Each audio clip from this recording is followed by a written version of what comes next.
En una colina que domina el punto exacto donde dos mares se encuentran, se levanta un conjunto de edificios que durante 4 siglos fue el centro absoluto del poder en una de las civilizaciones más influyentes de la historia. Hoy, millones de personas caminan por sus patios y sus salas sin detenerse demasiado a pensar en todo lo que ocurrió entre esas paredes. Ven las joyas, admiran los azulejos, fotografían los jardines. Pero muy pocos se preguntan qué significaba realmente vivir allí. Y menos aún, qué significaba morir allí. Para que este lugar funcionara como residencia, como sede de gobierno y como símbolo visible de un imperio, fue necesario un esfuerzo humano constante que hoy resulta difícil de imaginar. Detrás de cada sala decorada con oro y lapislázuli, había cientos de personas cuyas vidas transcurrían en un silencio casi absoluto. Personas que nacían, crecían y morían dentro de estos muros sin haber conocido jamás el mundo exterior. Y aquí es donde comienzan las preguntas que rara vez aparecen en las guías turísticas. ¿Cómo se sostuvo durante siglos un palacio de esta magnitud? ¿Y qué sistema de poder lo hizo posible? ¿Quiénes fueron las personas invisibles que habitaron sus rincones más oscuros? ¿Y qué papel jugaron en la historia que hoy contamos de forma tan simplificada? ¿Por qué hoy recorremos estos pasillos como si fueran un museo cualquiera, sin pensar demasiado en las vidas que transcurrieron aquí? Muchas de ellas marcadas por el encierro, la intriga y el silencio forzado. En los próximos minutos vamos a recorrer la historia documentada de este palacio. Vamos a hablar de lo que sabemos con certeza, de lo que los cronistas registraron y también de lo que podemos deducir a partir del contexto de su época. No buscamos juzgar el pasado con los ojos del presente, pero tampoco podemos ignorar que detrás de cada piedra hay una historia que merece ser contada con honestidad. Si te interesan las historias de palacios, imperios y los mundos que existieron dentro de ellos, suscríbete. Comenzamos. Oficialmente, el Palacio de Topkapi es considerado una de las joyas arquitectónicas más importantes del mundo islámico y uno de los complejos palaciegos más visitados del planeta. Se encuentra en Estambul, en el extremo de la península histórica que separa el Cuerno de Oro del Mar de Mármara.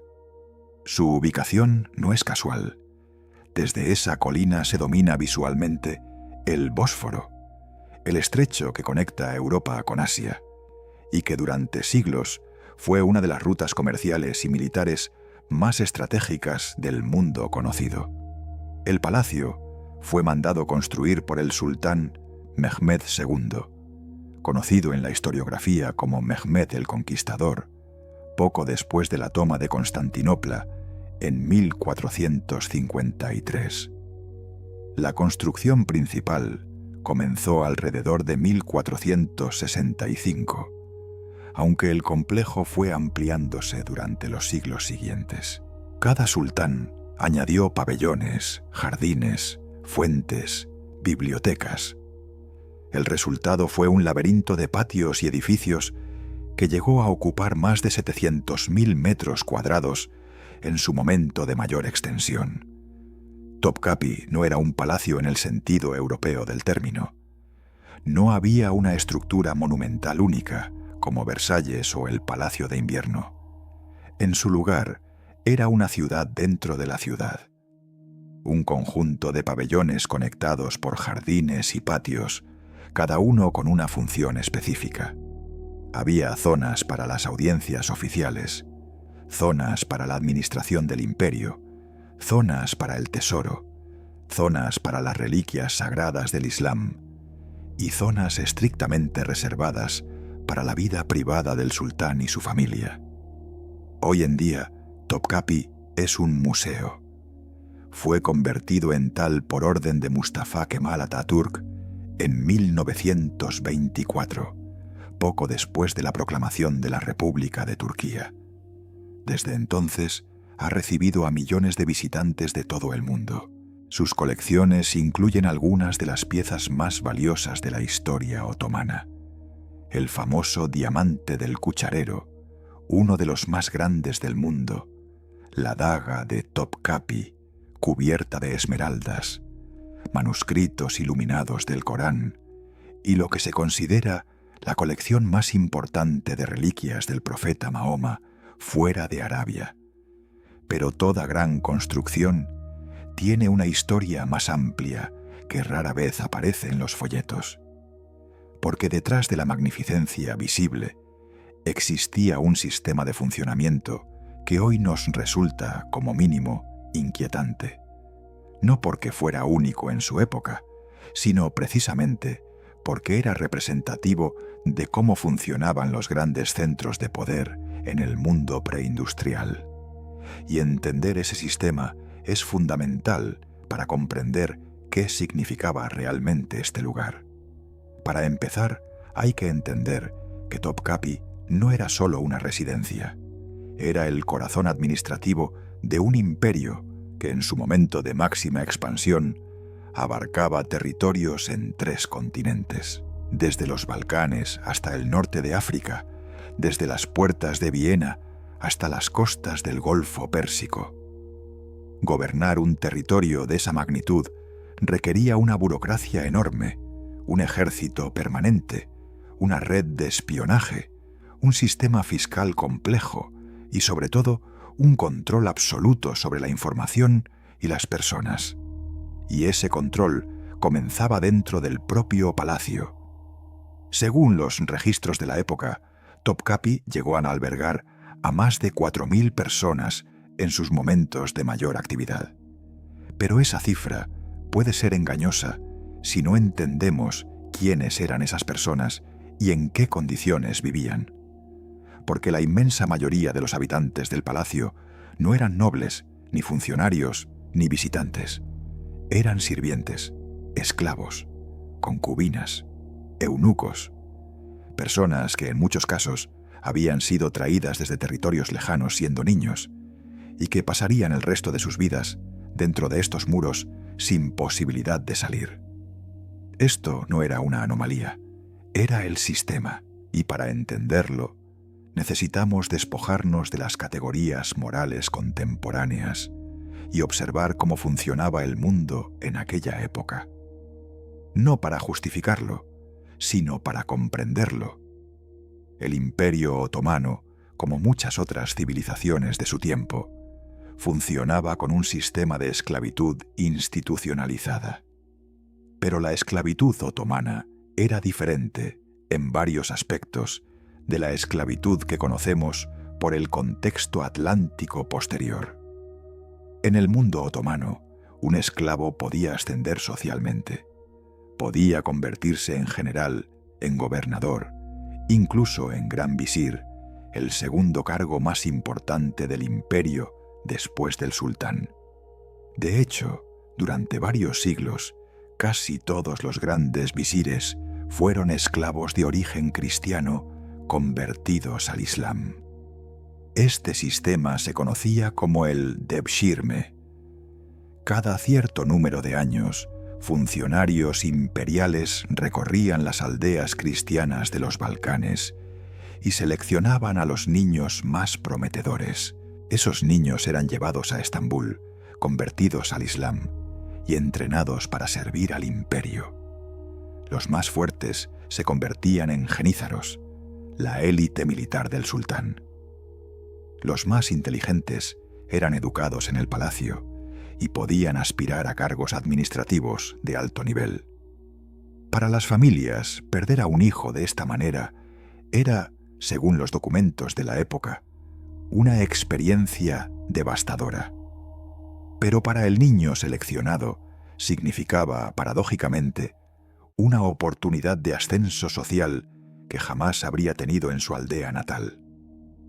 Este sistema creó una élite gobernante compuesta casi exclusivamente por personas que debían todo lo que tenían al sultán. No tenían familia, No tenían tierras heredadas, no tenían lealtades tribales. Su única lealtad era hacia el trono. Dentro de Topkapi, esta lógica se llevaba al extremo.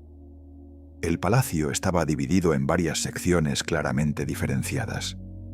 La más exterior era accesible a funcionarios y visitantes. La segunda era el dominio de la administración imperial. Pero la tercera y la cuarta sección estaban reservadas exclusivamente para el sultán, su familia y quienes los servían. Y en esas secciones interiores el aislamiento era casi total. Las mujeres del harén, por ejemplo, rara vez salían de los muros del palacio. Muchas de ellas habían sido capturadas en guerras o compradas en mercados de esclavos desde niñas. Llegaban a Topkapi sin hablar el idioma, sin conocer las costumbres, sin saber siquiera dónde estaban. Eran entrenadas durante años en música, danza, bordado, lectura del Corán, etiqueta cortesana. Las más afortunadas podían llegar a convertirse en concubinas del sultán. Y si daban a luz a un hijo varón, su estatus cambiaba por completo. Pero la inmensa mayoría nunca llegaba tan lejos. Pasaban sus vidas sirviendo a otras mujeres de rango superior, esperando una oportunidad que probablemente nunca llegaría. Y cuando envejecían, si habían servido con lealtad, podían ser casadas con algún funcionario menor y enviadas fuera del palacio. Para muchas, ese era el único momento en décadas en que volvían a ver el mundo exterior. Es importante no romantizar esta situación, pero tampoco demonizarla fuera de contexto. El harén no era simplemente una prisión, era también un centro de poder. Las madres de los sultanes, conocidas como Valide Sultán, llegaron a ser algunas de las personas más influyentes del imperio. Durante el período conocido como el Sultanato de las Mujeres, entre finales del siglo XVI y mediados del XVII, varias de estas mujeres gobernaron de facto mientras sus hijos eran menores o incapaces. Tomaban decisiones militares, firmaban tratados, destituían visires. Pero ese poder tenía un precio, porque la misma estructura que permitía a algunas mujeres alcanzar la cima, condenaba a otras a una existencia de servidumbre silenciosa. Y todas, absolutamente todas, vivían bajo la sombra constante de la intriga. Porque en Topkapi la política no se jugaba solo en los salones del Consejo Imperial. Se jugaba también en los pasillos del harén, en las cocinas, en los baños, en los jardines. Y las consecuencias de perder podían ser fatales. Según los cronistas de la época, las rivalidades entre las mujeres del harén eran intensas y en ocasiones violentas. Cuando un sultán moría, la lucha por la sucesión comenzaba incluso antes de que el cuerpo se enfriara. Y en esa lucha, las madres de los príncipes rivales no dudaban en recurrir a cualquier medio para asegurar que su hijo llegara al trono, porque para ellas la alternativa era la muerte, o, en el mejor de los casos, el exilio. Y aquí es donde entramos en uno de los aspectos más oscuros de la historia de este palacio.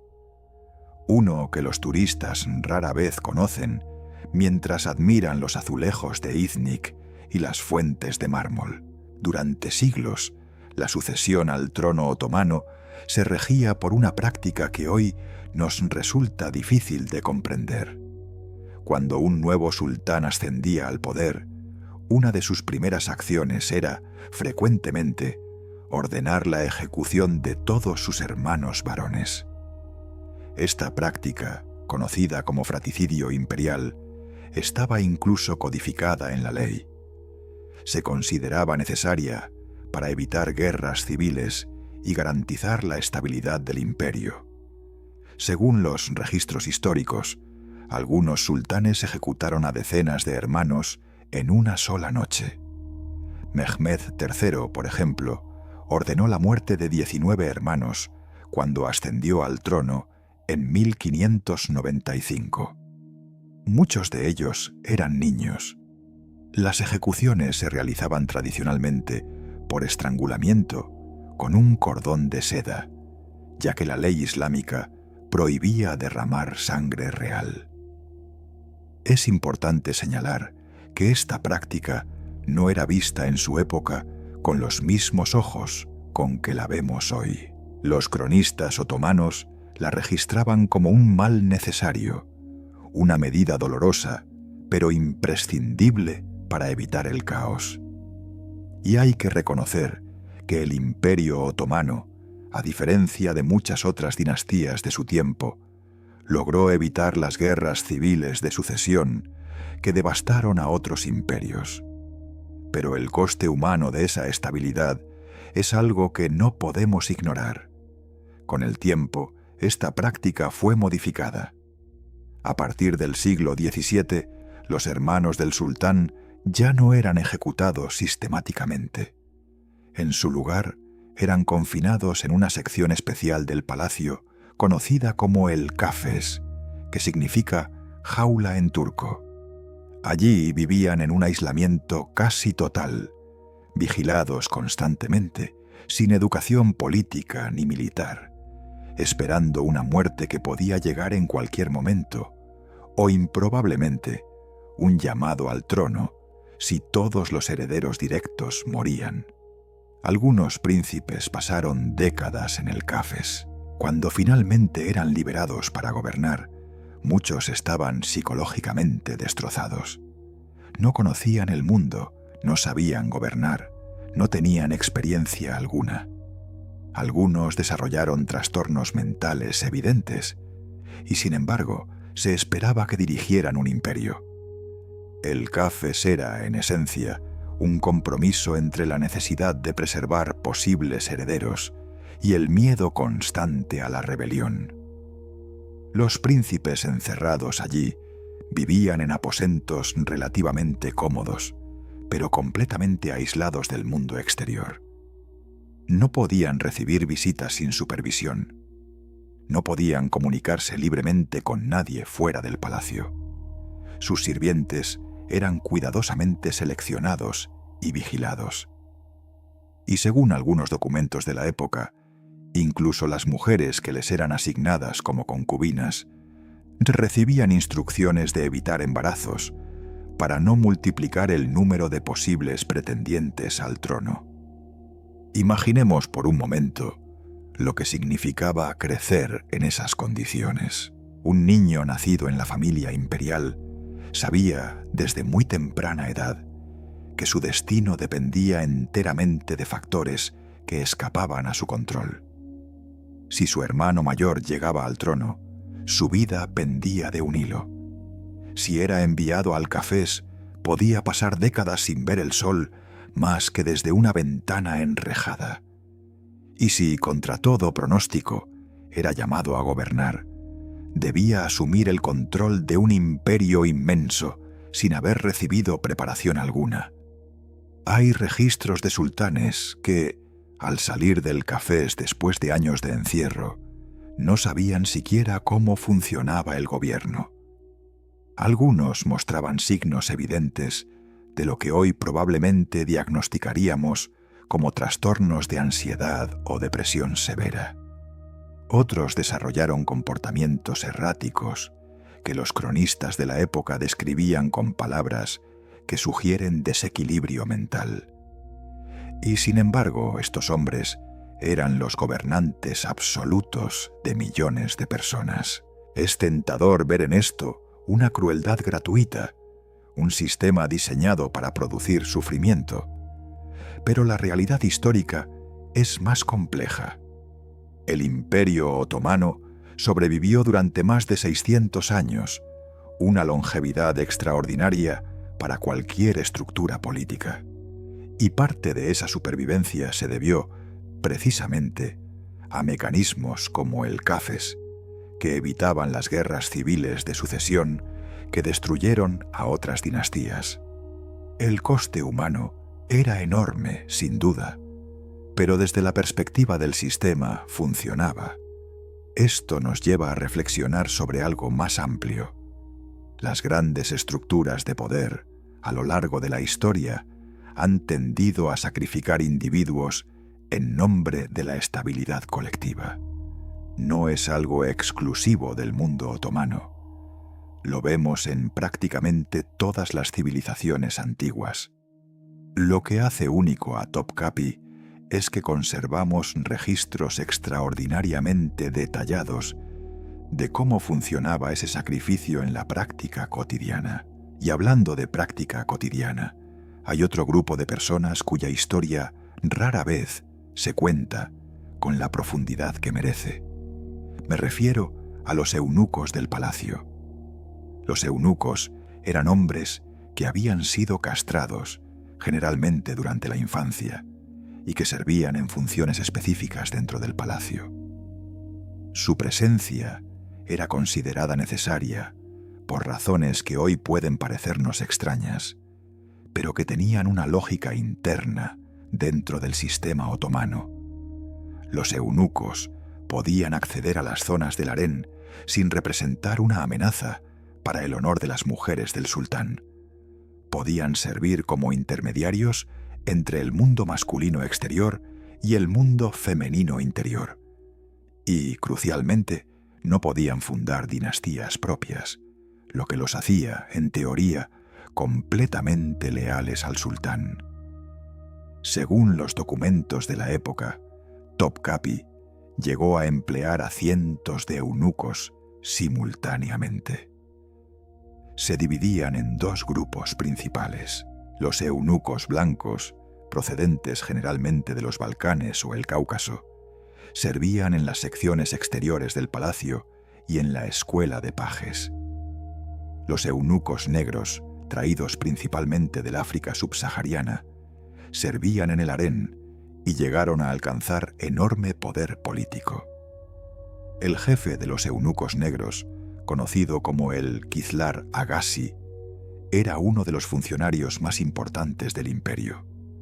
Controlaba el acceso al sultán, administraba las propiedades del harén, supervisaba las fundaciones religiosas de la Meca y Medina. En algunos periodos, su influencia superaba incluso a la del gran visir. Hay registros de Kizlar Agassis que acumularon fortunas inmensas, que decidieron el destino de guerras, que elevaron y derribaron a los hombres más poderosos del imperio. Pero este poder extraordinario no debe hacernos olvidar el origen de estos hombres.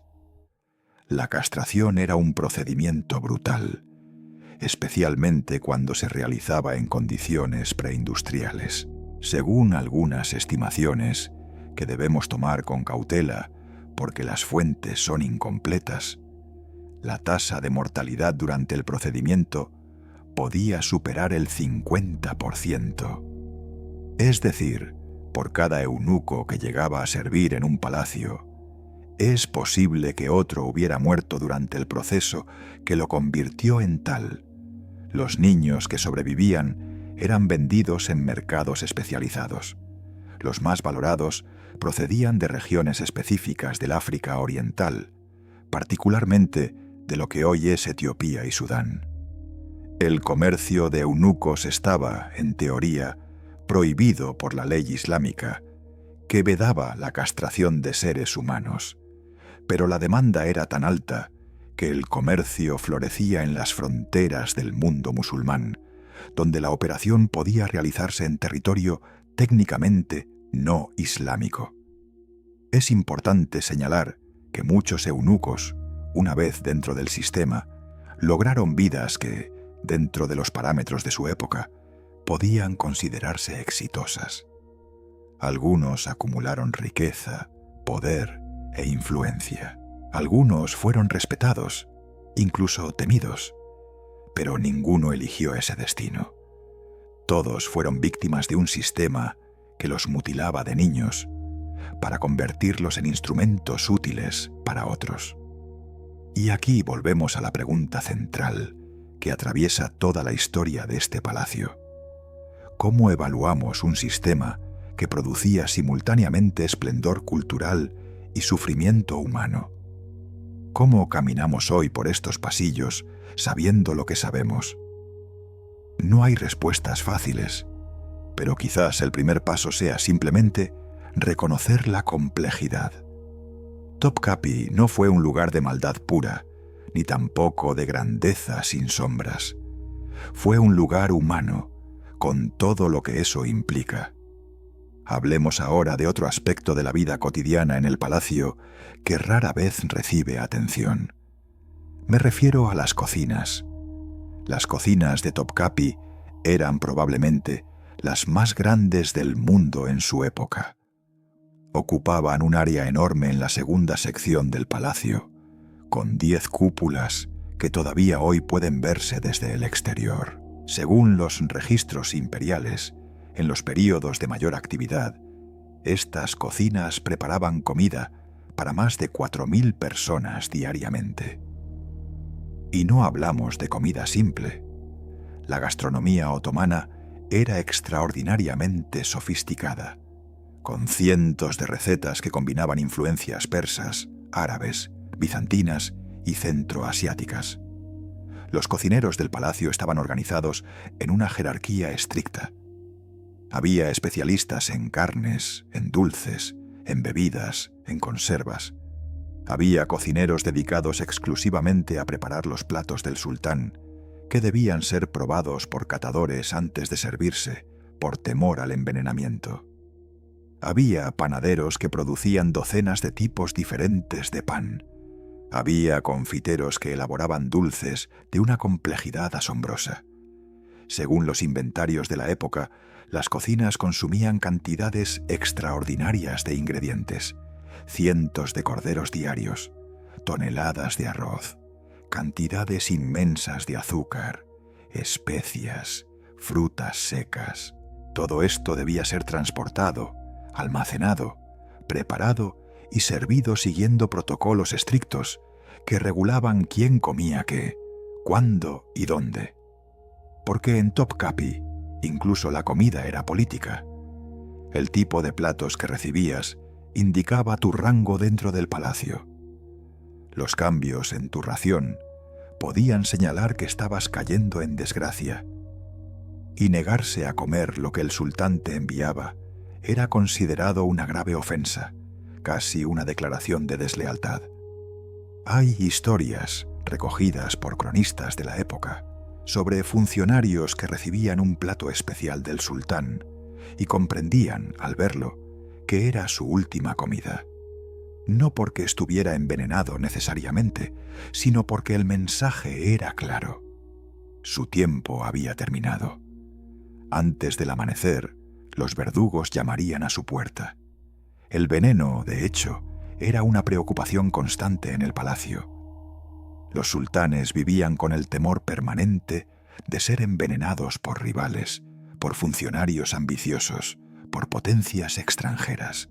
Por eso existía todo un sistema de catadores, de inspectores de alimentos, de médicos especializados en detectar sustancias tóxicas. Cada plato que llegaba a la mesa del sultán había pasado por múltiples controles. Y sin embargo, algunos sultanes murieron en circunstancias que los historiadores consideran sospechosas. Muertes súbitas después de una comida. Enfermedades inexplicables que se agravaban rápidamente. Es imposible saber con certeza, a esta distancia temporal, cuántas de esas muertes fueron naturales y cuántas fueron provocadas. Pero la sospecha siempre estuvo presente. Y esa sospecha envenenaba, valga la paradoja, la vida cotidiana del palacio, porque vivir en Topkapi significaba vivir en estado de alerta permanente. Cada palabra podía ser escuchada por espías. Cada gesto podía ser interpretado como señal de deslealtad. Cada alianza podía volverse en tu contra de un momento a otro. Los cronistas de la época describen un ambiente de tensión constante, donde la sonrisa más amable podía ocultar las intenciones más oscuras. Esto era especialmente cierto en el harén, donde las rivalidades entre facciones podían durar décadas. Las madres de los príncipes competían ferozmente para posicionar a sus hijos como herederos. Las concubinas favoritas luchaban por mantener la atención del sultán. Las esclavas de rango inferior buscaban cualquier oportunidad de ascenso. Y todas sabían que el éxito de una significaba, frecuentemente, la ruina de otra. Según algunos documentos, las mujeres del harén desarrollaron sistemas sofisticados de espionaje interno, redes de informantes que reportaban cada conversación, cada visita, cada regalo. Cuando una concubina caía en desgracia, sus rivales se apresuraban a distanciarse de ella, temerosas de ser arrastradas en su caída. Y cuando una nueva favorita emergía, todas corrían a congraciarse con ella, esperando beneficiarse de su influencia. Este ambiente producía, inevitablemente, tragedias personales que los documentos oficiales apenas mencionan. Mujeres que enloquecían por el encierro y el estrés constante. Mujeres que morían jóvenes por enfermedades que el hacinamiento facilitaba. Mujeres que desaparecían de los registros sin explicación, posiblemente víctimas de purgas silenciosas que nunca fueron documentadas oficialmente. Es importante no exagerar. La vida en el harén no era constantemente violenta. Había periodos de calma, de rutina, incluso de algo parecido a la normalidad. Las mujeres tenían acceso a educación, a entretenimiento, a ciertos lujos que la mayoría de la población del imperio ni siquiera podía imaginar. Algunas desarrollaron amistades genuinas que duraron toda la vida. Algunas encontraron satisfacción en sus roles, por limitados que nos parezcan hoy. Pero el sistema en sí era implacable. No perdonaba errores. No ofrecía segundas oportunidades. Y para quienes caían, la caída solía ser definitiva. Hablemos ahora de los jardines. Puede parecer un cambio brusco de tema, pero los jardines de Topkapi son, en cierto modo, una metáfora perfecta de todo lo que hemos discutido. Porque esos jardines, que hoy los turistas recorren admirando su belleza, fueron diseñados con un propósito muy específico. No eran simplemente espacios de recreo. Eran escenarios donde el poder se exhibía, se negociaba y ocasionalmente se ejercía de la forma más brutal. Los jardines del palacio estaban organizados en niveles que reflejaban la jerarquía del poder. Los más exteriores eran accesibles a funcionarios de rango medio. Los más interiores estaban reservados exclusivamente para el sultán y su círculo más cercano. Cada jardín tenía sus propias reglas sobre quién podía entrar, cuándo y por qué. Violar esas reglas podía tener consecuencias severas. Según los cronistas, los jardines eran también lugares donde se realizaban ejecuciones. No las ejecuciones públicas, que tenían lugar fuera del palacio, sino las ejecuciones privadas de funcionarios caídos en desgracia. Un visir que había perdido el favor del sultán podía ser convocado a los jardines con algún pretexto y encontrarse allí con los verdugos esperándolo. Las fuentes que hoy admiramos por su belleza fueron, según algunos documentos, testigos de estas escenas. No podemos verificar todos estos relatos con certeza absoluta. Algunos pueden haber sido exagerados por cronistas que buscaban dramatizar sus narrativas, pero la frecuencia con que aparecen en las fuentes sugiere que, al menos en esencia, reflejan una realidad. Los jardines de Topkapi eran espacios de belleza y de terror, a veces simultáneamente. Y esto nos lleva a reflexionar sobre algo más amplio. En Topkapi, como en todos los grandes centros de poder de la historia, la belleza y la violencia coexistían de maneras que hoy nos resultan difíciles de comprender. Los mismos sultanes que encargaban azulejos de una delicadeza exquisita ordenaban masacres sin pestañear. Los mismos jardines donde se cultivaban las flores más raras eran escenario de ejecuciones sumarias. La misma arquitectura que hoy admiramos fue construida, al menos en parte, con trabajo forzado. No hay manera de separar estos aspectos. Son parte de la misma historia. Y quizás la lección más importante que podemos extraer de Topkapi es precisamente esa, que la grandeza y la crueldad no son opuestas, que pueden coexistir, alimentarse mutuamente, ser dos caras de la misma moneda. Hay un momento en la historia de todo palacio en que el poder comienza a desplazarse. A veces ocurre de forma súbita, con una revolución o una conquista. Otras veces es un proceso lento, casi imperceptible, que solo se reconoce cuando ya ha terminado. En el caso de Topkapi, ese desplazamiento comenzó mucho antes de que el palacio dejara oficialmente de ser la residencia del sultán. Ya desde mediados del siglo XVII, algunos sultanes empezaron a pasar cada vez más tiempo fuera de Topkapi. Construyeron pabellones de verano a orillas del Bósforo, pequeños palacios donde podían escapar del peso aplastante del protocolo imperial. Estos retiros eran en teoría temporales, pero con el paso de las décadas se fueron haciendo más largos, más frecuentes, más elaborados. Hay varias explicaciones posibles para este alejamiento gradual. Algunos historiadores señalan que Topkapi, con su arquitectura medieval, resultaba cada vez más incómodo comparado con los estándares europeos que la élite otomana comenzaba a admirar. Otros sugieren que los sultanes buscaban escapar de un palacio demasiado cargado de historia, demasiado lleno de fantasmas, demasiado asociado con las intrigas y las tragedias del pasado. Es probable que ambas explicaciones contengan algo de verdad. Lo cierto es que, para el siglo XIX, Topkapi había dejado de ser el centro real del poder otomano, aunque oficialmente mantuviera ese estatus. Los sultanes preferían residencias más modernas, más luminosas, más parecidas a los palacios europeos que veían en grabados y descripciones de viajeros.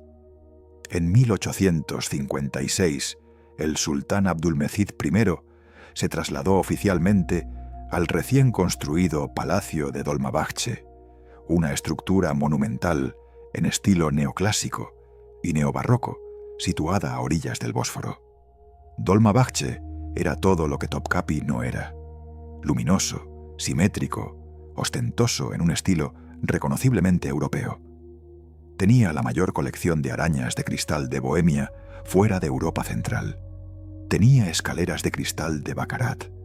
Tenía calefacción central y baños modernos. Con este traslado, Topkapi quedó reducido a un papel ceremonial. Las reliquias sagradas permanecieron allí. El tesoro imperial siguió guardándose en sus bóvedas. Algunas ceremonias tradicionales continuaron celebrándose entre sus muros, pero la vida había abandonado el palacio. Los patios que durante siglos habían bullido de actividad quedaron silenciosos. Las cocinas que alimentaban a miles se enfriaron. Los jardines, sin el ejército de jardineros que los mantenían, comenzaron lentamente a deteriorarse. Es difícil saber exactamente qué sintieron quienes presenciaron esta transición.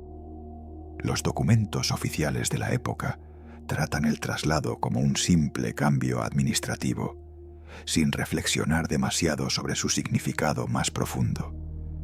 Pero podemos imaginar que para quienes habían pasado sus vidas dentro de Topkapi, ver el palacio vaciarse debió de ser una experiencia extraña, quizás incluso dolorosa, porque Topkapi no era solo un edificio, era un mundo con sus propias reglas, su propia lógica, su propia forma de entender la vida y la muerte.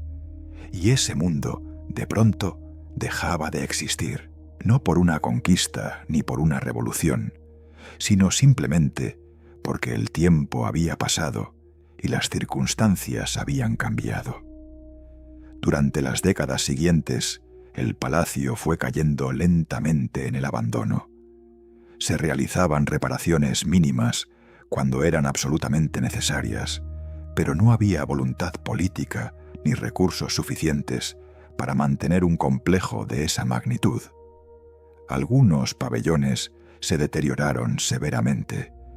Algunas obras de arte fueron trasladadas a otros lugares. Algunas simplemente desaparecieron, víctimas del descuido, del robo o de incendios accidentales. El Imperio Otomano, mientras tanto, atravesaba su propia crisis existencial. Las guerras constantes, las pérdidas territoriales, las reformas fallidas, las presiones de las potencias europeas. Todo esto consumía los recursos y la atención de un Estado que luchaba por sobrevivir en un mundo que cambiaba rápidamente. Topkapi, en ese contexto, era una prioridad menor, un recuerdo de glorias pasadas que el presente no podía permitirse mantener. La Primera Guerra Mundial aceleró este proceso de decadencia. El imperio se alió con Alemania y Austria-Hungría, una apuesta que resultó desastrosa. Cuando la guerra terminó, en 1918, el Imperio Otomano había dejado de existir. Sus territorios fueron repartidos entre las potencias vencedoras. Estambul fue ocupada por tropas extranjeras, y el último sultán, Mehmed VI, abandonó la ciudad en un buque de guerra británico en 1922, poniendo fin a más de 600 años de historia dinástica. Es posible imaginar ese momento. El último descendiente de una línea que se remontaba a los guerreros de las estepas asiáticas, subiendo a un barco extranjero, mientras su capital era ocupada por ejércitos que sus antepasados habían combatido durante siglos. Topkapi, a pocos kilómetros de distancia, permanecía silencioso, abandonado, esperando un destino que nadie podía predecir. Ese destino llegó 2 años después, en 1924. La recién proclamada República de Turquía, bajo el liderazgo de Mustafa Kemal Atatürk, decidió convertir Topkapi en un museo. La decisión era coherente con el proyecto modernizador de Atatürk, que buscaba romper con el pasado otomano y construir una nación secular, occidental, orientada hacia el futuro. Pero también era, en cierto modo, un acto de conservación, porque al convertir Topkapi en museo, el nuevo gobierno garantizaba su supervivencia física. Los edificios serían restaurados, las colecciones serían catalogadas y protegidas. El público podría acceder a espacios que durante siglos habían sido absolutamente prohibidos para cualquiera que no perteneciera a la élite imperial. La transformación no fue sencilla. Topkapi no había sido diseñado como museo. Sus espacios eran laberínticos, difíciles de recorrer, imposibles de supervisar adecuadamente. Muchas de sus habitaciones eran demasiado pequeñas o demasiado frágiles para recibir visitantes. Y el propio concepto de exhibir la vida privada de los sultanes resultaba, para algunos, problemático. ¿Cómo mostrar el harén sin convertirlo en espectáculo? ¿Cómo explicar las prácticas del pasado sin juzgarlas con criterios del presente? Estas preguntas siguen sin tener respuestas definitivas. Y quizás, por eso, Topkapi sigue siendo un lugar tan fascinante y tan incómodo al mismo tiempo, porque nos obliga a confrontar aspectos de la historia que preferimos no ver. Nos recuerda que el poder tiene costes que rara vez aparecen en los libros de texto. Nos muestra que la belleza y la violencia pueden habitar los mismos espacios. Los primeros años del museo fueron difíciles. Había poco dinero para restauraciones, poco personal capacitado, poca experiencia en gestión de patrimonio cultural. Pero gradualmente, Topkapi fue encontrando su lugar en el nuevo orden. Los visitantes comenzaron a llegar, primero como un goteo, luego como un río constante. Turistas extranjeros atraídos por el exotismo del Oriente, ciudadanos turcos curiosos por conocer el pasado de su nación, estudiantes, investigadores, artistas, escritores. Cada uno de estos visitantes traía sus propias expectativas, sus propios prejuicios, sus propias formas de mirar. Para algunos, Topkapi era la confirmación de todo lo que habían leído sobre el despotismo oriental. Para otros, era la prueba de una civilización sofisticada, injustamente menospreciada por Occidente. Para muchos, era simplemente un lugar bonito donde tomar fotografías. Y es aquí donde debemos detenernos a reflexionar sobre algo importante. Porque la forma en que miramos un lugar como Topkapi dice mucho sobre nosotros mismos, sobre nuestros prejuicios, nuestras ignorancias, nuestras formas de entender el pasado. Durante décadas, la narrativa dominante sobre Topkapi en Occidente fue la del harén exótico y sensual, la del sultán todopoderoso rodeado de concubinas, la del orientalismo más estereotipado. Esta narrativa tenía muy poco que ver con la realidad histórica, pero era comercialmente efectiva. Vendía libros, llenaba salas de cine, atraía turistas. Gradualmente, esta narrativa ha ido siendo cuestionada. Historiadores, especialmente historiadores turcos, pero también occidentales, han trabajado para recuperar una imagen más compleja y más fiel a las fuentes.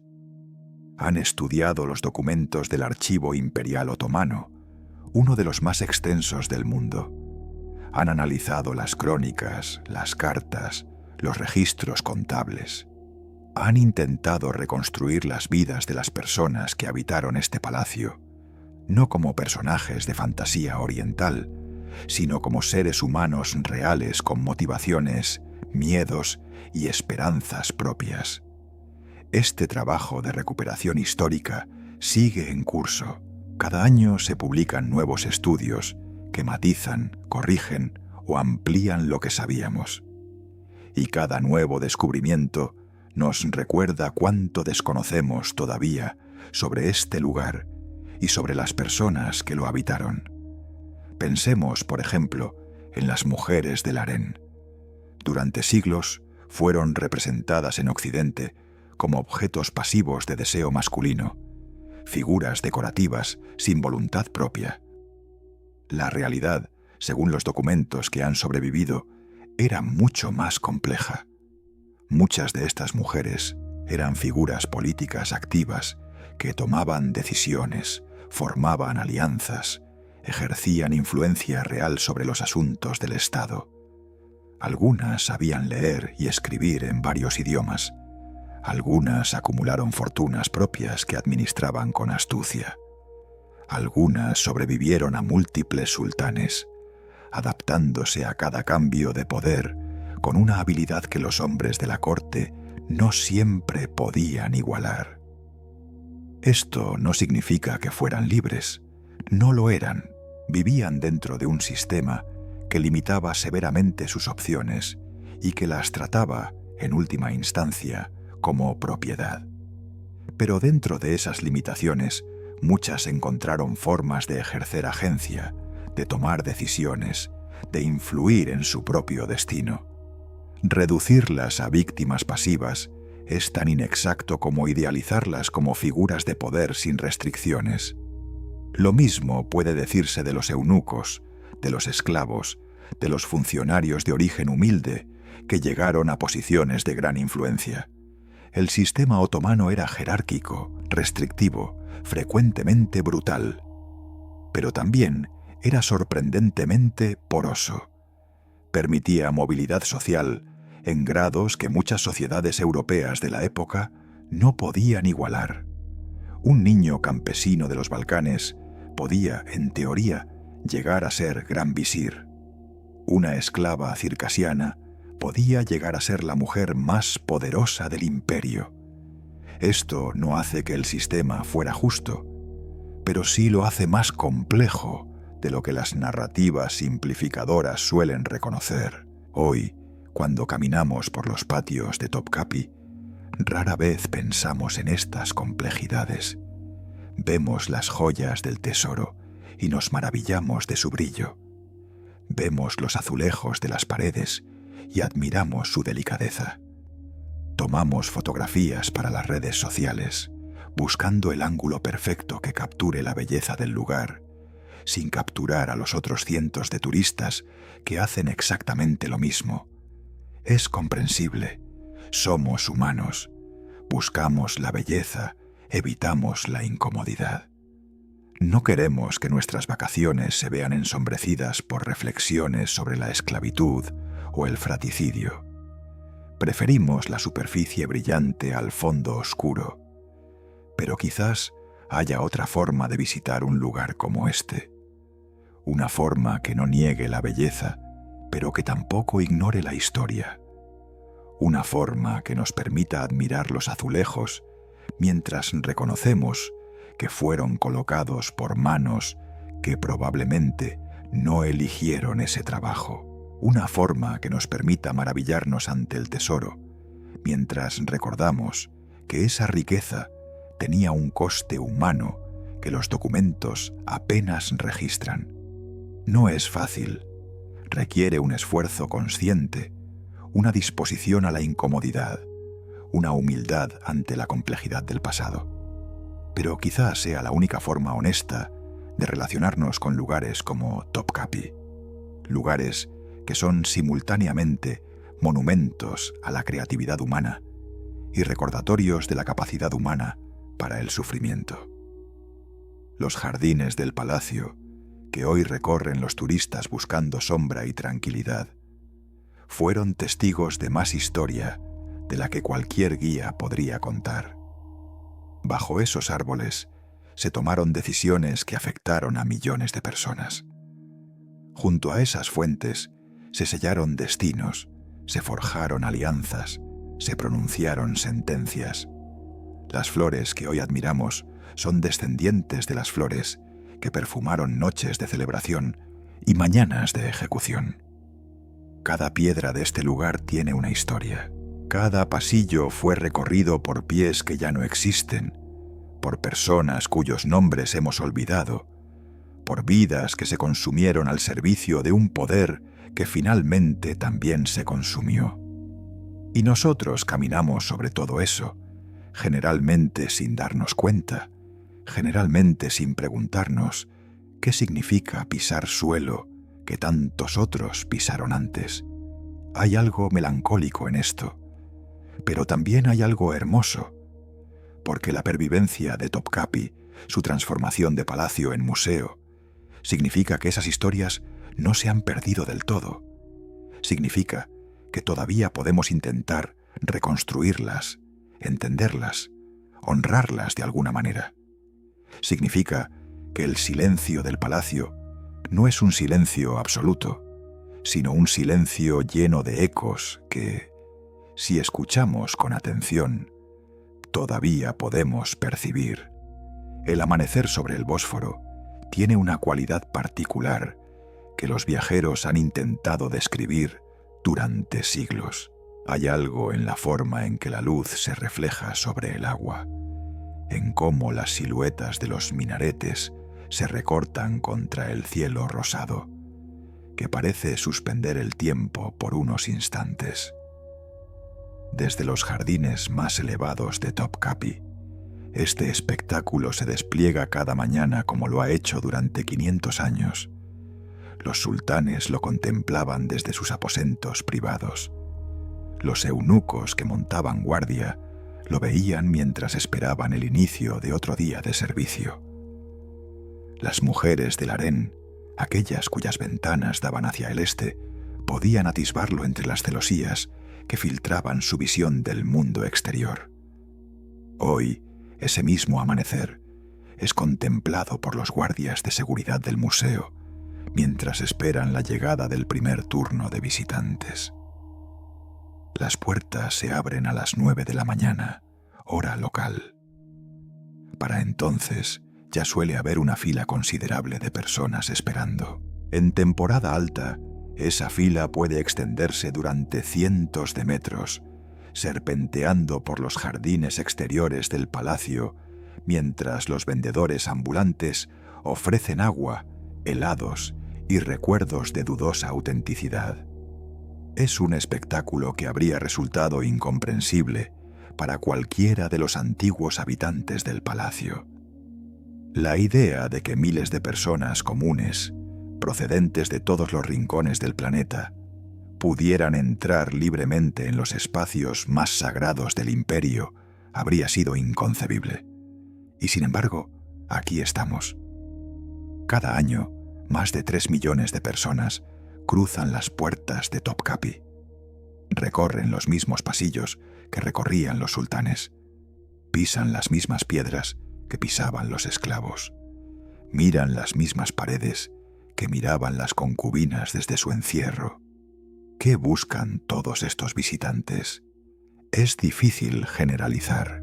Algunos vienen atraídos por la historia, por un interés genuino en comprender cómo funcionaba el Imperio Otomano y qué significaba vivir en su centro de poder. Otros vienen por las joyas, por el famoso diamante del cucharero que brilla bajo los focos del tesoro, por la daga de Topkapi que la película de 1964 hizo mundialmente célebre.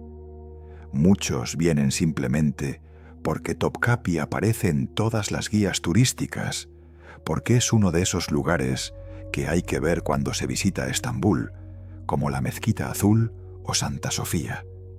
Y todos, absolutamente todos, se van con una experiencia fragmentaria, incompleta, inevitablemente superficial. No porque sean malos visitantes, sino porque es imposible comprender un lugar como este en las pocas horas que dura una visita típica. Topkapi es demasiado extenso, demasiado complejo, demasiado cargado de capas históricas superpuestas. Captar siquiera una fracción de lo que significaba requeriría semanas de estudio, no un recorrido apresurado entre grupos de turistas que avanzan siguiendo a guías con banderas de colores. Hay algo irónico en esta situación. El palacio que durante siglos fue el lugar más inaccesible del Imperio Otomano es hoy uno de los más visitados de Turquía. Los espacios que estaban vedados a todos, excepto al sultán y sus sirvientes más cercanos, son ahora fotografiados millones de veces al año y compartidos en redes sociales de todo el mundo. Las habitaciones donde se guardaban los secretos más importantes del Estado son ahora atravesadas por familias con niños pequeños que corretean sin saber dónde están. No hay nada malo en esto, por supuesto. La democratización del acceso al patrimonio cultural es, en general, algo positivo, pero produce una transformación inevitable en el significado de los lugares. Topkapi ya no es un centro de poder, es una atracción turística. Ya no impone temor ni reverencia. Impone, como mucho, la incomodidad de las colas largas y los precios elevados de las entradas. Esta transformación plantea preguntas interesantes sobre la relación entre el pasado y el presente. ¿Qué conservamos cuando conservamos un lugar histórico? ¿Las piedras? ¿La disposición de los espacios? ¿O algo más intangible? Algo que tiene que ver con el significado, con la atmósfera, con lo que el lugar representaba para quienes lo habitaron. Hay quienes argumentan que convertir palacios en museos es una forma de traición a su esencia, que estos lugares fueron diseñados para impresionar, para intimidar, para proyectar poder, y que al abrirlos al turismo masivo, los vaciamos de todo lo que los hacía significativos. Según esta perspectiva, el Topkapi que visitamos hoy es una cáscara vacía, un escenario sin actores, un teatro donde la obra terminó hace un siglo. Hay quienes argumentan exactamente lo contrario, que la apertura al público es la única forma de mantener vivos estos lugares, de darles un propósito en el mundo contemporáneo, de evitar que se conviertan en ruinas olvidadas. Según esta perspectiva, el Topkapi Museo es más valioso que el Topkapi Palacio, porque ahora sirve para educar, para inspirar curiosidad, para conectar a millones de personas con una historia que de otro modo desconocerían por completo. Probablemente ambas perspectivas contengan algo de verdad. Probablemente la realidad sea más compleja que cualquier argumento a favor o en contra. Lo cierto es que Topkapi existe hoy de una forma que sus constructores nunca imaginaron, cumpliendo una función que nadie podría haber previsto. Y eso, en sí mismo, es parte de su historia. Pensemos por un momento en lo que significa mantener un lugar como este. Los costes son enormes. La restauración constante de edificios que tienen 5 siglos de antigüedad. La conservación de colecciones que incluyen textiles, manuscritos, metales, cerámicas, cada uno con sus propias necesidades específicas. La seguridad de objetos cuyo valor es, literalmente, incalculable. La gestión de flujos de visitantes que en los días más concurridos pueden superar las 20.000 personas. Todo esto requiere dinero, experiencia, dedicación. Y todo esto se financia, principalmente, con el precio de las entradas que pagan esos millones de turistas. Hay algo circular en esta economía.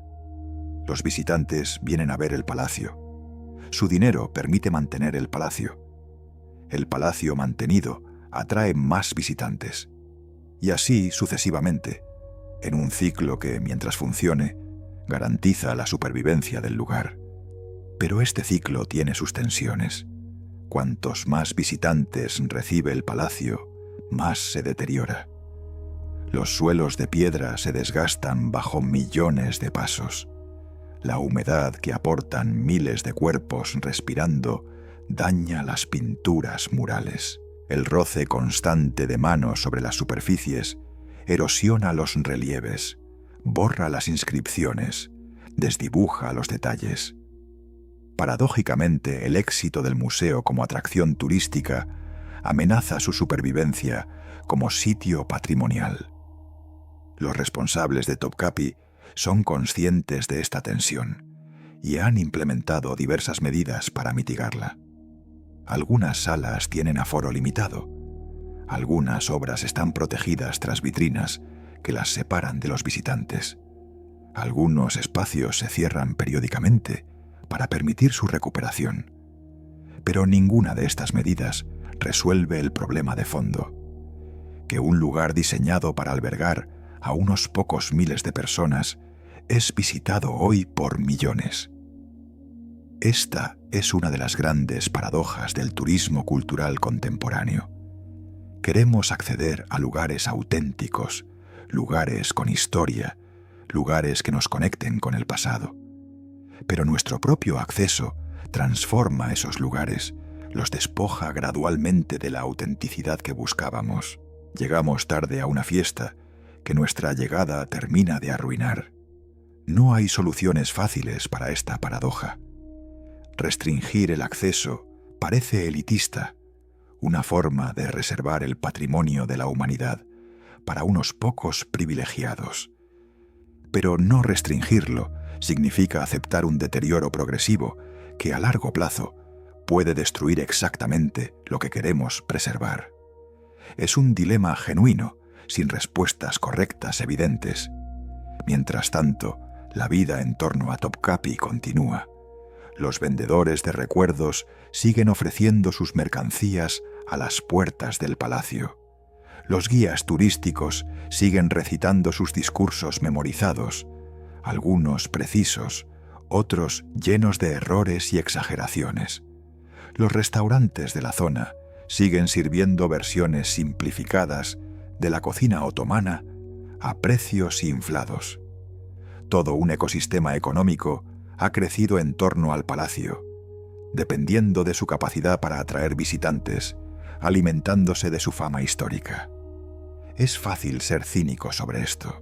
Es fácil señalar la mercantilización del patrimonio, la banalización de la historia, la conversión de la cultura en espectáculo consumible. Y hay algo de verdad en estas críticas. Pero también es cierto que este ecosistema emplea a miles de personas, que permite a familias ganarse la vida honestamente, que redistribuye de alguna forma la riqueza que los turistas traen consigo. La economía del turismo cultural es tan compleja como la historia que pretende mostrar. Y en medio de todo esto, el palacio sigue ahí, silencioso durante las noches, cuando las puertas se cierran y los últimos visitantes se marchan. Silencioso como ha estado durante siglos, desde que los sultanes lo abandonaron y la vida que lo animaba se extinguió lentamente. Silencioso, pero no vacío. Porque los lugares como Topkapi nunca están realmente vacíos. Están llenos de todo lo que ocurrió entre sus muros, de todas las vidas que transcurrieron allí, de todas las historias que nunca fueron contadas. Hay quienes dicen que los palacios antiguos tienen algo parecido a una memoria. No en un sentido literal, por supuesto. Las piedras no recuerdan. Pero quizás conservan algo, una huella, una atmósfera, algo que los visitantes sensibles pueden percibir aunque no sepan nombrarlo. Algo que nos hace sentirnos pequeños cuando caminamos por salas que fueron diseñadas para hacer sentir pequeños a quienes las recorrían. Algo que nos hace bajar la voz sin saber por qué, como si temiéramos despertar a alguien que duerme. Probablemente esto sea solo sugestión.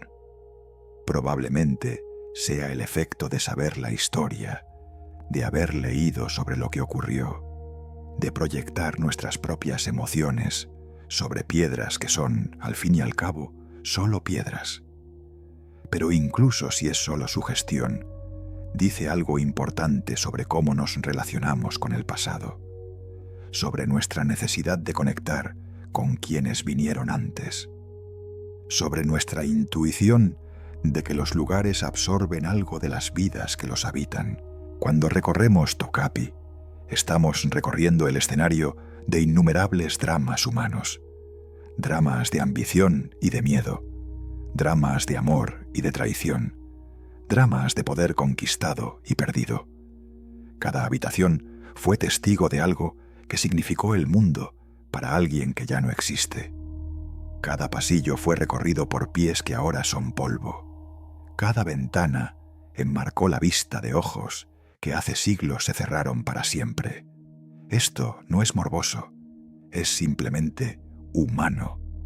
Es el reconocimiento de que formamos parte de una cadena que se extiende hacia atrás en el tiempo, mucho más allá de nuestra memoria, y que continuará hacia adelante mucho más allá de nuestra muerte. Los sultanes que construyeron este palacio creían estar edificando algo eterno.